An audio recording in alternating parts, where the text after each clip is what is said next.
ሰላም አለይኩም እንዴት ናችሁ? ሁሉ ሰላም ሁሉ መልካም በያላችሁበት ያላ ሰላም ዝነት አይለያችሁ።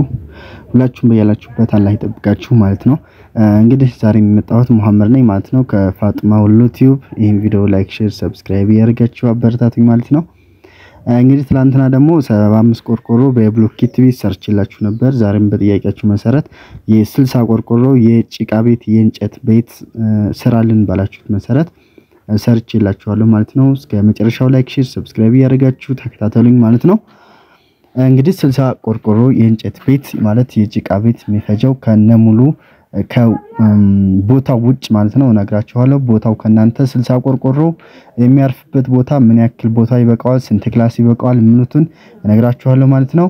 እንግዲህ ምን ያክል ስርፋ ይበቃዋል፣ ቦታ ይበቃዋል የምትሉ 100 ካሬ ቦታ ካላችሁ እዛ ላይ ማረፍ ይችላል ይሄ 60 ቆርቆሮ ቤት ማለት ነው። እኔ ነግራችኋለሁ ከ200 ካሬ በታች ያው እንግዲህ በጣም ያስጠላል ነው የምላችሁ።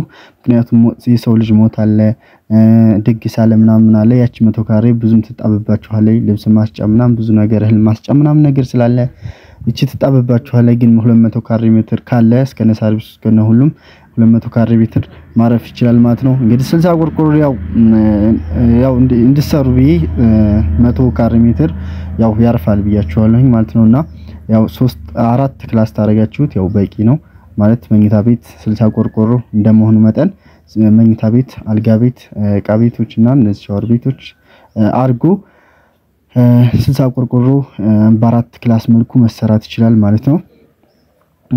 እና ምን ያክል ይበቃዋል፣ ምንስ ይፈጅብናል፣ ቢስማር፣ ቆርቆሮ፣ እንጨት እና ማስቆፈሪያው ማስቀየሻው እስከ በሩ መስታወቱ እስከ ሁሉም ነገር ተሰሙታላችሁ ነግራችኋለሁ ማለት ነው።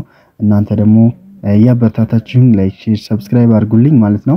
እና ይሄን ቪዲዮ ስጀምር ቀጣይ ቪዲዮም ሰርችላችኋለሁ። ታችኛው ወረድ ብላችሁ የብሎኬት ቤት ማየት ትችላላችሁ ማለት ነው።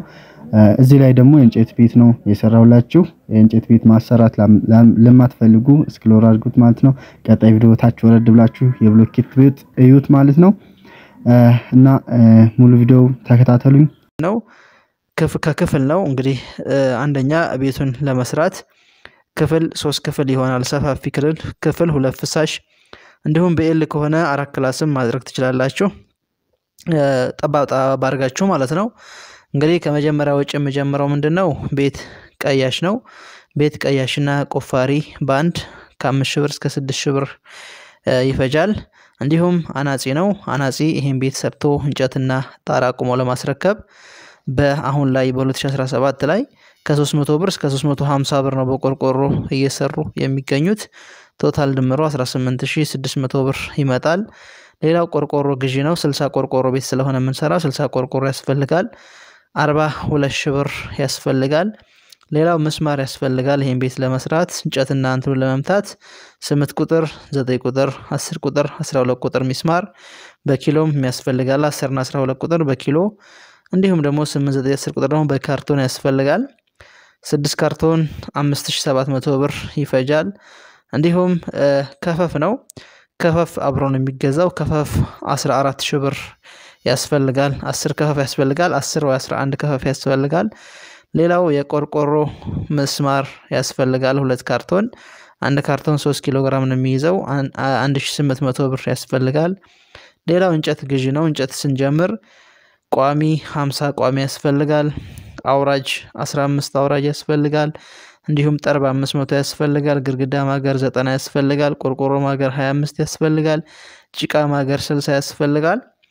ቶታል እንግዲህ እስከነ ቤት ቀያሹ እስከነ ቆርቆሮ እስከነ ምኑ ቤቱን ለማቆም 161,000 ብር ይፈጃል ማለት ነው።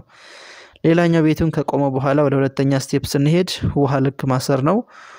ውሃ ልክ ለማሰር ድንጋይ በ6 ጎማ 3 ቢያጆ ያስፈልጋል። ገረገንቲ 6 ቢያጆ ኦር 7 ቢያጆ ያስፈልጋል 28,000 ብር ነው። እንዲሁም አሸዋ 1 ቢያጆ በትንሿ መኪና ያስፈልጋል። እሷ ደግሞ 6500 ብር ናት።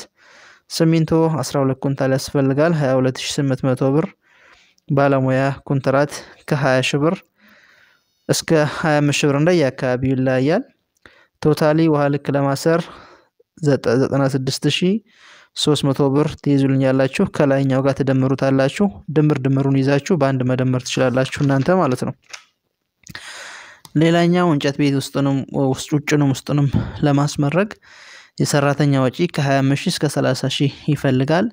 አፈር ተገዝቶ ከሆነ ከ5 ሺህ እስከ 10 ሺህ ይፈልጋል። እንዲሁም ጭድ አለ፣ ትራንስፖርት አለ። ቶታሊ 50 ሺህ ብር ይፈልጋል ማለት ነው። ለማስመረግ ውስጡንም ውጭውን ለማስመረግ 50 ሺህ ብር ይወስዳል። ከዛ በላይ የሚወስድበትም ቦታ አለ ማለት ነው።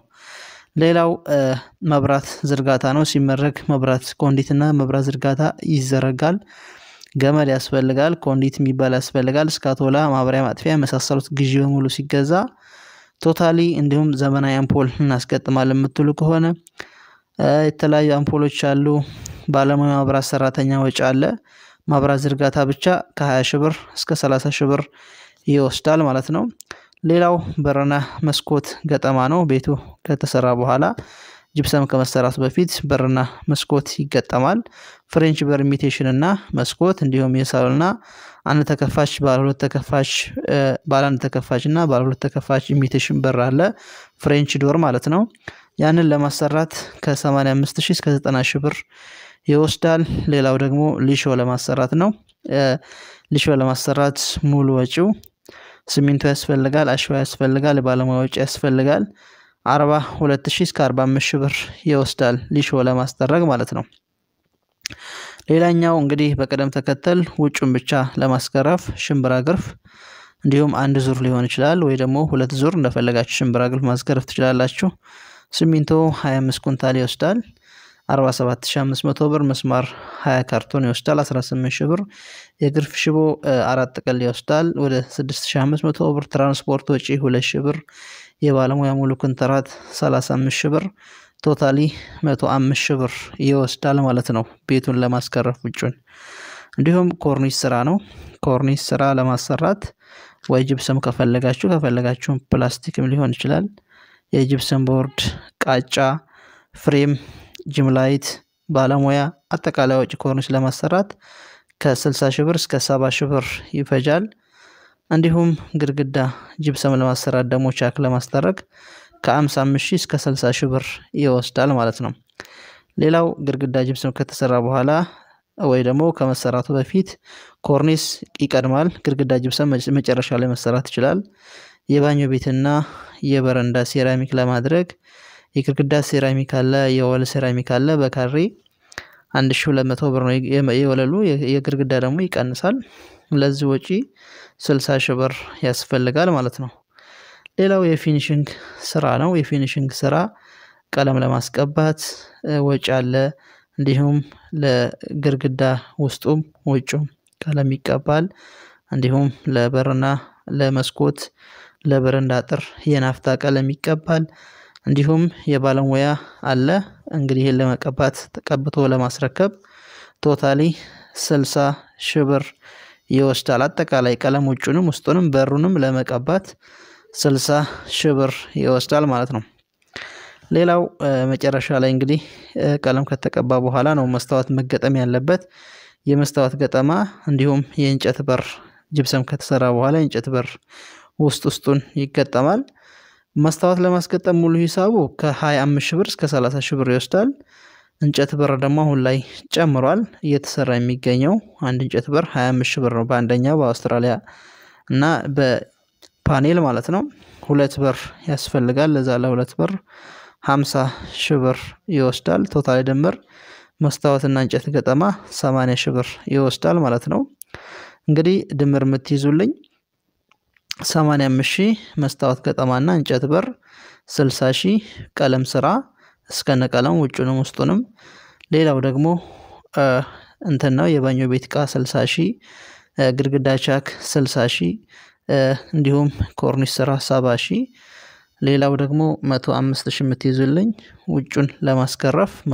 ጠቅላላ እንግዲህ የዚህ ሁላ ድምር የመጣው ከ900 ሺህ እስከ 910 ሺህ ብር ድረስ ይመጣል። አንዳንድ የተረሳ ወጪ ይኖራል። እዚህ ላይ 10% ወይ 20% እንይዛለን። በድምሩ 50 ሺህ ብር ተቀማጭ ይደረጋል። እንግዲህ እንደየአካባቢውና እንደየቦታው ይለያያል ዋጋ። እዚህ ጋር የምትይዙልኝ ነገር የምፈልገው ምንድነው እንደተጀመረው አሁን እንደነገርኳችሁ ላይ ያልቅ ይችላል የሁላችሁም ቤት። እንደየአካባቢው ስለሚለያይ ማለት ነው።